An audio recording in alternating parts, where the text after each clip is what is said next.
Quand on vit ce genre de scène, cette période où tout va vraiment bien, à quel moment on décide de laisser tout ça derrière et de devenir chrétien, chanteur mais du côté chrétien?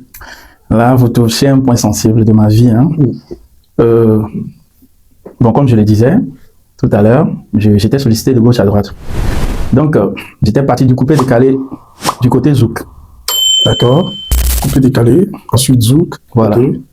J'ai eu même à chanter avec à côté de Ayano, Doug Saga Junior, plein d'artistes ivoiriens. D'accord. Donc, pour ceux qui ne connaissent pas Ayano, c'est Akenuma. Akenuma, voilà. C'est une fierté. C'est une fierté pour moi parce que, bon, en fait, eux, ils étaient dans mon quartier. Ah. Oui.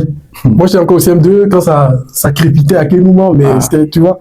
Et je pense que nous aussi, quelque part, nous, ça nous a donné aussi envie de faire de la musique quelque part. Donc, quand on part de là, quand on rencontre des grosses têtes comme ça qui sont en vogue en Côte d'Ivoire, à quel moment, je reviens sur ma question, quand la vie est aussi belle, avec les belles rencontres, les grands succès, qu'est-ce qui se passe pour que Jésus dise, mon fils, c'est bon, il faut qu'on passe à autre chose? Tu sais, dans le domaine là, dans le domaine de la musique, quand le succès commence à venir, tu vas vouloir plus. Effectivement. Tu vas vouloir plus et plus et plus encore. C'est ce qui est logique, non? Voilà, j'ai fait pas mal de choses que je ne vais pas dire maintenant. Et suite à ça, toutes ces choses-là, j'étais tombé malade. Pas mal de choses. Ouais. Quand un Africain dit pas mal de choses, on est dans la mystique, dans le fétiche. Toucher les oui pour monter en puissance. Ok, c'est ça le truc? Ouais, voilà, toucher les oui pour monter en puissance. J'ai fait des sacrifices, j'ai fait beaucoup de choses. Et j'ai fait beaucoup de choses, comme je l'ai dit. Et des choses qui ne devaient pas être faites. Bon, aujourd'hui, je ne peux pas dire que dans le temps, bon, je préfère faire mes trucs. Voilà. Bon, j'ai fait pas mal de choses pour la progression de ma musique, pour l'évolution de ma musique. Après, on est Togolais, on est Africain, donc voilà. Logiquement, il n'y a pas de mal à revenir dans ces sources. Donc, non, il n'y a pas de mal, mais ok, il n'y a pas de mal, mais ça m'a coûté beaucoup de choses. Ouais. Et toutes ces choses-là que j'ai faites ne sont pas venues à mon secours quand j'en avais besoin. Tu vois? Oui, j'étais tellement malade que j'étais parti à l'hôpital, on a fait des analyses, on a dit que c'est fini pour moi. On a même fait appel à un médecin, à un docteur si je me rappelle bien, qui était aux États-Unis. Il est venu, on a fait des analyses, il m'a dit en face que il n'y a plus rien à faire. Il n'y a plus rien à faire. Je dis, ok, même pas un médicament. J'étais avec ma femme, elle avait posé la question là, que au moins un médicament que je n'arrive même pas à manger. Je ne buvais que d'eau. C'était quoi comme maladie? C'était l'hépatite à un niveau élevé. C'était arrivé à un niveau où même je mange avec une cuillère, tu manges avec, tu es contaminé. Ouais. Tu vois? Donc il dit que mais mon estomac, c'est troué. Oui, mais est-ce que c'est parce que vous aviez touché à certaines choses pour monter en musique que c'est arrivé? C'est quoi le rapport? Il y a des maladies qui sont spirituelles, qui paraissent physiques. Je vais t'expliquer. D'accord. Tiens, c'est une belle question. Donc, je suis très patient. Le docteur même l'a dit que il y avait plus de moyens pour moi. Donc, qu'il est désolé. Ma femme, on est sorti, elle pleurait, elle versait des larmes. Bah oui, moi-même, je savais même pas. Tu sais, quand il y a certaines choses quand ça se passe dans ta vie, c'est là où on connaît la voix du Christ, la voix de Dieu. Donc, avant d'aller à l'hôpital, moi, ma vieille, c'est une chrétienne. Elle me demandait, elle me forçait même à partir à l'église. Je dis non. Autant où elle partait à l'église, c'est en ce temps que moi, je rentrais de la boîte. Voilà. Donc, vu l'ampleur de la situation, j'étais allé vers elle. S'il te plaît, grand-mère, amène-moi à l'église. C'était arrivé vraiment une fois. Mais est-ce que dans la maladie, on a cherché des solutions avec ceux qui nous ont aidés à monter en succès? En fait, c'est que, ok, sur ce côté-là, je disais que je ne voulais pas aller dans certains détails. Bon, tu me pousses à... Bon. Bah, nous, on veut l'exclusivité. Hein. Ouais, j'étais parti chez une dame qui travaille avec des esprits de sirène. On est parti faire des sacrifices là-bas. Et puis après, elle m'a donné des totems. C'est une grande histoire, mon frère. Si je veux commencer, on ne peut pas terminer. On a le temps. Allez-y, prenez tout votre temps. Nous, on est parti. Donc, j'étais parti faire des sacrifices. Tu vois, à la quête du succès. Maintenant, elle m'a donné des totems, je ne devais pas manger certaines choses, des crevettes et autres. Mais quand moi, ma femme était chrétienne, mais quand moi, je suis venu à la maison, j'ai donné ces totems-là à ma femme. Que voilà. Vu que c'est une femme soumise, elle veut respecter les principes de la Bible. Elle n'a pas refusé, elle a pris, mais elle priait sur, quand elle respectait les totems. Mais quand elle finit de préparer, elle priait, elle invoquait le sang de Jésus sur ça, sans que moi je sache. Donc, quand moi je mange, dans la nuit, je fais des songes, des rêves bizarres. Je vois des gens, et puis j'ai appelé la dame. Voilà ce qui se passe. Elle dit non, tu ne respectes pas. Tu as mangé les totems. J'ai dit non, je respecte. Alors que moi, je ne savais pas. C'est après que ma femme m'a dit ça. Donc, moi, je ne savais même pas. Donc, après, quand la maladie s'est aggravée, on était parti. La dame m'a dit qu'elle ne peut rien faire pour moi. Elle n'a rien pu faire pour moi. Ok. Tu vois? C'est là où je dis qu'elle n'a rien pu faire pour moi. Et c'est là où j'ai dit que j'étais parti à l'église de ma vieille avant d'aller à l'hôpital. Je reviens sur ce point. Okay. Donc, à l'hôpital, le docteur aussi me dit, voilà, il n'y a plus rien à faire. Donc, il ne voulait pas me dire que tu t'attends à ta mort prochaine. Donc, voilà. Mais nous, on avait compris. Okay. Et je ne sais pas quand, à l'instant où j'étais sorti du bureau du docteur, il y a une parole qui est venue à mon esprit. Et moi-même, je ne savais même pas. J'ai dit, c'est le docteur qui a parlé. Ce n'est pas lui, le Dieu qui m'a créé, qui a parlé. Ok. C'est Dieu qui a le dernier mot. C'est ce que j'ai dit. C'est cette parole qui est venue à ma bouche que j'ai fait sortir. Et en même temps, je suis parti voir le pasteur de ma grand-mère. Que je salue du passage, le pasteur Joe. Je suis parti chez lui et il m'a dit, OK, allons au camp de prière. Il a un camp de prière. Je suis allé au camp de prière et on a fait 3 jours de jeûne et de prière. Tout ce que moi j'ai à faire, j'ai fait durant ces 3 jours.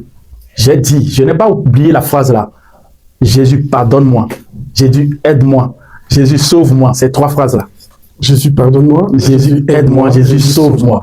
J'aime pleurer Jésus, sans même le connaître. D'accord. Sans même être chrétien. Je n'étais pas chrétien. Tu vois? Et arrivé à un moment, j'entendais l'esprit de moi me parler. Un esprit me parlait. Que tu vas mourir. Tu vas mourir. Tu vas mourir. Et genre, le seul fait que j'entendais cette voix-là, j'étais devenu mince comme ça. Bien sûr, ça rendait doublement malade en fait. Voilà. Est-ce que c'était pas une réclamation? La voix qui parlait derrière, c'était l'accusateur. Voilà, tu l'as dit. Maintenant, après les 3 jours, le pasteur m'a demandé d'aller refaire les analyses. Okay. Parce qu'on m'avait donné rendez-vous. Je suis reparti à l'hôpital. J'ai demandé à refaire les analyses. J'ai refait les analyses, les résultats sont sortis. Le docteur m'a fait appel, je suis allé à son bureau, ma femme et moi, comme d'habitude, on était assis. Le docteur, il y a une seule question qu'il m'a posée, comment tu as fait? Mais je n'ai pas compris. Je ne comprends pas. C'est quoi la question? Comment tu as fait pour avoir la maladie ou comment tu as fait? Voilà, c'est ça, je dis. Moi-même, je ne comprenais pas sa question. Il dit, comment tu as fait? Il dit, pourquoi cette question? Il dit, comment tu as fait? Je dis, docteur, il y a quelque chose? Pourquoi cette question? Il dit, la maladie a disparu. Que la maladie a disparu. Ouais. Et moi, je lui ai répondu, c'est Jésus. Et je me suis levé, la tête haute le jour-là. Bien sûr, parce que là... c'était une bonne nouvelle. Ouais. Genre, toute ma vie était, je peux dire, bouleversée vis-à-vis de la réponse que le docteur m'a donnée, que la maladie a disparu. Donc ça vous a permis en fait de comprendre que le choix que vous aviez fait, de dire à la mémé qu'aller rencontrer Jésus, c'était la meilleure option en fait. Oui. Qu'est-ce que vous avez à dire à ceux qui comptent sur les pratiques occultes pour monter? Moi, tout ce que j'ai à dire, que Jésus est réel. Jésus, il a vraiment payé à la croix pour nous. D'abord, on m'a donné des totems. Ma femme invoquait, rien que des paroles, le sang de Jésus. Elle invoquait le sang de Jésus. On n'a pas vu le sang. Mais quand j'ai appelé la dame, elle m'a dit que j'ai mangé les totems. Alors que moi, je respectais. Ce qui veut dire le sang que Jésus a versé à la croix, c'est réel. Ça a payé pour moi. Ok.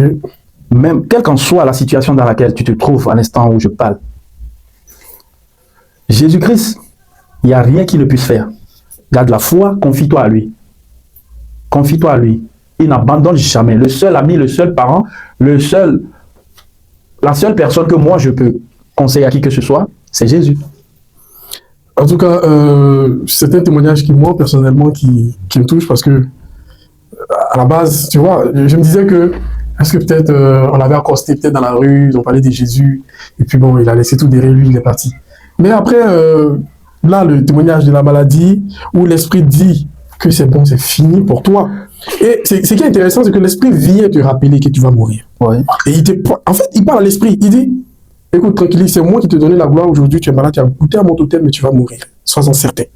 Et Jésus vient. Il y a un élément aussi qui m'intéresse. L'invocation, le sang de Jésus. Ouais.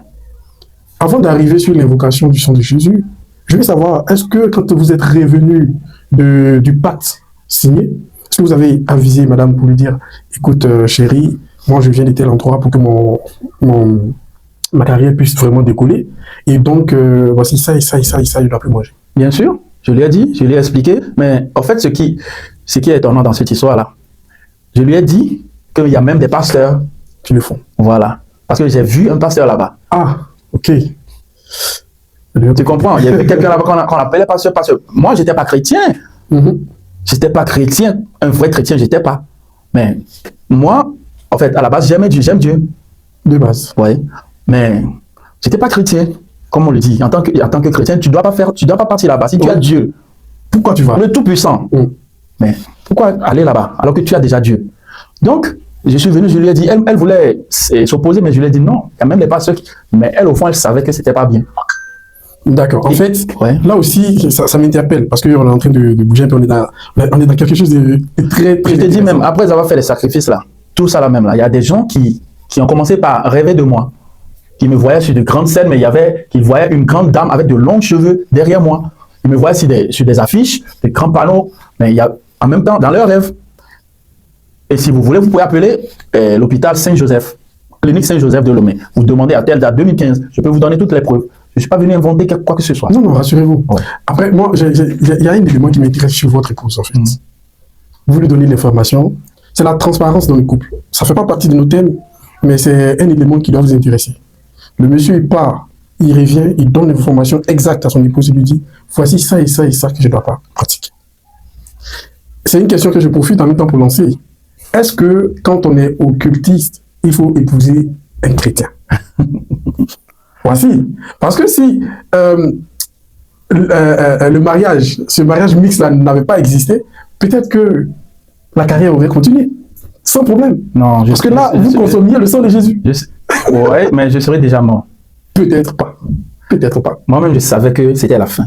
Non, c'est parce que c'était une fin pour moi. Au sang du Christ, c'est ça qui vous a rendu malade. Parce que vous consommiez quelque chose qui allait à l'encontre de la promesse de la gloire. Oui. Je pense que c'était ça le réel problème. Ouais. Donc, quand on nous dit d'éviter les mariages mixtes, il y a une raison. La dame, par exemple, elle a eu la chance. Ouais. Parce qu'elle aurait pu être même qui serait passée par là. Ouais. Elle aurait pu être le pilier de cette croissance-là. Donc, en gros, je veux dire, cet élément dans le mariage, c'est très, très, très important. Il ne faut pas le négliger. Mariage mixte, c'est bien, l'amour, mais le choix est vital. Ça peut vous coûter la vie. Ça peut vous coûter votre gloire, ça peut tout vous coûter en fait. Mais en même temps, moi aussi, j'ai une autre question par rapport à ça. Est-ce que, quand on sort de là tout de suite, et que, je veux dire, quand on sort de là, qu'on est guéri, qu'est-ce qu'on décide de donner à Christ pour témoigner de son allégeance désormais? En fait, figure-toi que moi, j'ai dit à Jésus que s'il me délivre de tout ça là, je lui donne ma vie, toute ma vie entière. Je vais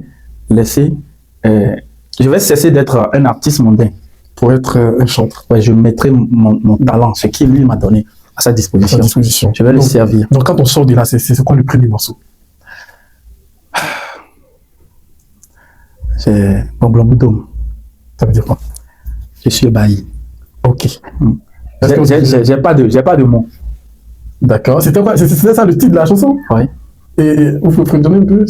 Nyakema blanc, nanyama uma, nusiona made, Bon Blanc Boudoum. Nukema wo, nanyama uma, nusiona made, Bon Blanc Boudoum. Yamaouye, Bon Blanc Boudoum. Ok. C'est encore, c'est enfant, Minan? C'est un Minan. Ouais. D'accord. Qu'est-ce que je veux dire, ou que dois-je faire à mon Dieu? Car ce qu'il a fait pour moi, c'est sans mots, me laisse sans voix. Ok, d'accord. En tout cas, c'était un très bel témoignage. Après, quand on finit ça c'était le premier morceau, ça a été enregistré, c'est chanté. Oui. On peut trouver sur YouTube? Bien sûr. Ok. Kratel Média, forcément, ils vont bonian.